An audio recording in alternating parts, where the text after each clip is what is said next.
Hello friends, അപ്പോൾ നമ്മളിന്ന് discuss ചെയ്യാൻ പോകുന്നത് 8ാം ക്ലാസ്സിലെ മാത്സിൻ്റെ ഫസ്റ്റ് ചാപ്റ്ററായ സ്ക്വയേഴ്സ് അല്ലെങ്കിൽ വർഗ്ഗങ്ങൾ എന്നുള്ള ചാപ്റ്ററാണ്.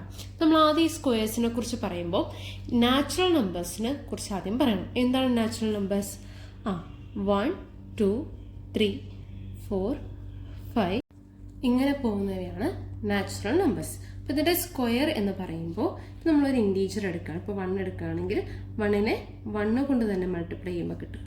1നെ 1 കൊണ്ട് മൾട്ടിപ്ലൈ ചെയ്ത് എത്രയാണ്? 1. അപ്പോൾ 1ന്റെ സ്ക്വയർ എന്ന് പറയുന്നത് എന്തായിരിക്കും? 1 ആയിരിക്കും. Next integer 2. 2നെ 2 കൊണ്ട് തന്നെ മൾട്ടിപ്ലൈ ചെയ്യുക. അപ്പോൾ നമുക്ക് കിട്ടുന്നത് 4. അപ്പോൾ 2ന്റെ വർഗ്ഗം അല്ലെങ്കിൽ 2ന്റെ സ്ക്വയർ എന്ന് പറയുന്നത് എന്തായിരിക്കും? 4.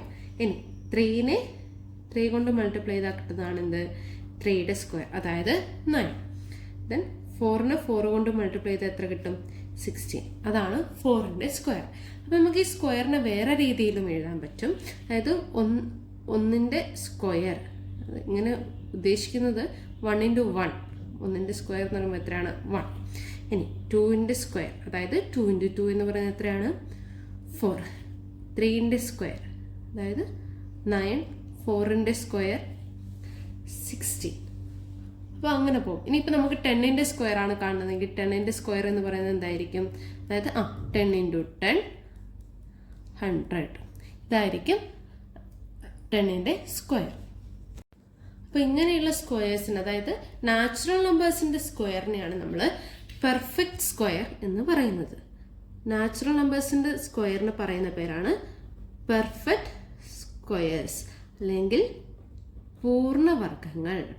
നാച്ചുറൽ നമ്പേഴ്സ്, അതായത് 1, 2, 3 അങ്ങനെ പറഞ്ഞു പോകുന്ന സംഖ്യകളുടെ വർഗത്തിനെ അല്ലെങ്കിൽ സ്ക്വയറിനെയാണ് നമ്മൾ എന്ത് പറയുന്നത്? പെർഫെക്റ്റ് സ്ക്വയേഴ്സ് അല്ലെങ്കിൽ പൂർണ്ണവർഗ്ഗങ്ങൾ. അല്ല, ഏത് ഇൻറ്റീജറിൻ്റെയും സ്ക്വയറിനെ നമുക്ക് കണ്ടുപിടിക്കാൻ പറ്റും. അപ്പം എന്താ ചെയ്യേണ്ടതെന്ന് വെച്ചാൽ ഏത് ഇൻറ്റീജർ ആണോ എടുക്കുന്നത് അതിൻ്റെ സെയിം ഇൻറ്റീജർ കൊണ്ട് തന്നെ മൾട്ടിപ്ലൈ ചെയ്താൽ കിട്ടുന്നതാണ് സ്ക്വയർ. നമുക്ക് ഫ്രാക്ഷൻ നമ്പറിൽ എടുക്കാൻ പറ്റും. അതായത് ഇപ്പോൾ ഞാൻ 1/2 ഹോൾ സ്ക്വയർ കാണാം. 1/2 ഹോൾ സ്ക്വയർ എന്ന് പറയുന്നത് എന്തായിരിക്കും? 1/2 × 1/2. 1 × 1 1, 2 × 2 4. അപ്പോൾ 1/2 ഹോൾ സ്ക്വയർ എത്രയാണ്? 1/4. അതുപോലെ വേണമെങ്കിൽ 2/3 ഹോൾ സ്ക്വയർ. 2/3 ഹോൾ സ്ക്വയർ എന്ന് പറയുമ്പോൾ എന്ത് വരും? 2/3 × 2/3 മീൻസ് 2 × 2 4 and 3 × 3 9. 2/3 ഹോൾ സ്ക്വയറിൻ്റെ 2/3 ഹോൾ സ്ക്വയർ എത്രയായിരിക്കും? 4/9. അങ്ങനെ നമുക്ക് ഏത് നമ്പറിൻ്റെയും വർഗ്ഗത്തിന് നമുക്ക് സെയിം നമ്പർ കൊണ്ട് തന്നെ മൾട്ടിപ്ലൈ ചെയ്താൽ നമുക്ക് കണ്ടുപിടിക്കാൻ പറ്റും. ഇനി ഇപ്പോൾ നമുക്കിപ്പം 10 സ്ക്വയർ എന്ന് പറയുന്നത് എന്താണ്? 10 × 10 ആണെന്ന് പറഞ്ഞു. നമ്മൾ മൾട്ടിപ്ലിക്കേഷൻ ചെയ്യണം അല്ലേ? നമ്മൾ 5ലോ 6ലോ ആയിട്ട് ഒരു മൾട്ടിപ്ലിക്കേഷൻ മെത്തേഡ് പഠിച്ചിട്ടില്ലേ? ഒരു സ്ക്വയറൊക്കെ വരച്ചിട്ട്. ഇപ്പം നമുക്ക് 12 × 11 ചെയ്ത് നോക്കണം. 12 × 11 ചെയ്ത് നോക്കണം. അപ്പോൾ നമ്മൾ എന്താ ചെയ്യുന്നത് വെച്ചാൽ 12ന് നമുക്ക് എന്താക്കാം? 10 + 2 ആക്കാം അല്ലേ? അതുപോലെ നമുക്ക് 11നെ എന്താക്കാൻ പറ്റും? 10 + 1 ആക്കാൻ പറ്റും. നമ്മൾ എന്താക്കുന്നത് വെച്ചാൽ ഒരു സ്ക്വയർ വരയ്ക്കും. ഒരു സ്ക്വയർ വരച്ചിട്ട് അതിനെ 4 ബോക്സ് ആക്കും. അപ്പം 12നെ നമുക്ക് എന്താക്കാൻ പറ്റും? 10 + 2. 11നെ നമുക്ക് എന്താക്കാൻ പറ്റും? 10 + 1. ഇനി എന്താ ചെയ്യേണ്ടതെന്ന് വെച്ചാൽ ഈ 10ഉം ഈ 10ഉം കൂടെ മൾട്ടിപ്ലൈ ചെയ്തിട്ട് ഈ ബോക്സിൽ എഴുതാം. അതായത് 10 × 10 എത്രയാണ്? 100. പിന്നെ 10 × 2 എത്ര വരും? 20. ദെൻ 10 × 1 10 ആൻഡ് 2 × 1 എന്ന് പറയുന്നത് എത്രയായിരിക്കും? 2. ഇനി എന്താ ചെയ്യേണ്ടതെന്ന് വെച്ചാൽ 100 + 20 ചെയ്യുക. ഈ മേലത്തെ 2 ബോക്സ് ആഡ് ചെയ്യുക. അപ്പോൾ എത്ര കിട്ടും? 120. ഇനി ഈ 10ഉം 2ഉം കൂടെ ആഡ് ചെയ്താൽ എത്ര കിട്ടും? 12. അപ്പം നമുക്കിത് ആഡ് ചെയ്താൽ എത്ര കിട്ടും?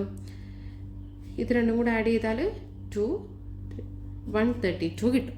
അതായത് 12 × 11 ചെയ്താൽ നമുക്ക് എത്ര കിട്ടും? 132. അപ്പം നമുക്ക് സ്ക്വയർ കണ്ടുപിടിക്കാനും ഇതേ മെത്തേഡ് തന്നെ ചെയ്യുന്നതായിരിക്കും. അപ്പം നമുക്ക് 11ന്റെ സ്ക്വയർ കണ്ടുപിടിക്കണമെങ്കിൽ 11 × 11. 11 നമുക്ക് എന്താക്കാൻ പറ്റും? അതെ, 10 + 1 ആക്കാൻ പറ്റും. നമ്മൾ നേരത്തെ ചെയ്ത പോലെ ബോക്സ് വരയ്ക്കുക. 10 1 എന്ന് ആഡ് ചെയ്യുക. അപ്പോൾ അടുത്തതും 11 ആയതുകൊണ്ട് എന്തിനു ചെയ്യുക? 10 1.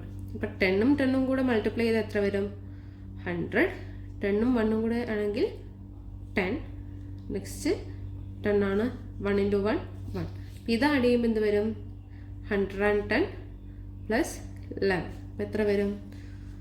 121. അപ്പോൾ 11ന്റെ സ്ക്വയർ എത്രയാണ്? 11ന്റെ സ്ക്വയർ എത്രയാണ്? 121. ഇനി അതുപോലെ തന്നെ നമുക്ക് എന്തിൻ്റെയും ചെയ്യാം? 12ൻ്റെയും ചെയ്യാൻ പറ്റും. 12 × 12 ആണെങ്കിൽ എങ്ങനെ വരും? 12ന് നമ്മൾ എന്താ ചെയ്തത്? 10 പ്ലസ് 2. ഇവിടെയും എന്ത് തന്നെയാണ്? 10 പ്ലസ് 2. ആഡ് ചെയ്യുമ്പോൾ മൾട്ടിപ്ലൈ ചെയ്യുമ്പോൾ എന്ത് വരും? 100. ഇവിടെ എന്ത് വരും? 20. ഇവിടെയും 20 ആൻഡ് ഇവിടെ എന്ത് വരും? 4. ഇതൊക്കെ ആഡ് ചെയ്യുമ്പോൾ എന്ത് വരും? ഇത് 120 വരും. 20 പ്ലസ് 4 24. ടോട്ടൽ എത്ര വരും നമുക്ക്? 144. അതായത് 12ന്റെ സ്ക്വയർ നമുക്ക് എങ്ങനെ എഴുതാൻ പറ്റും? 144.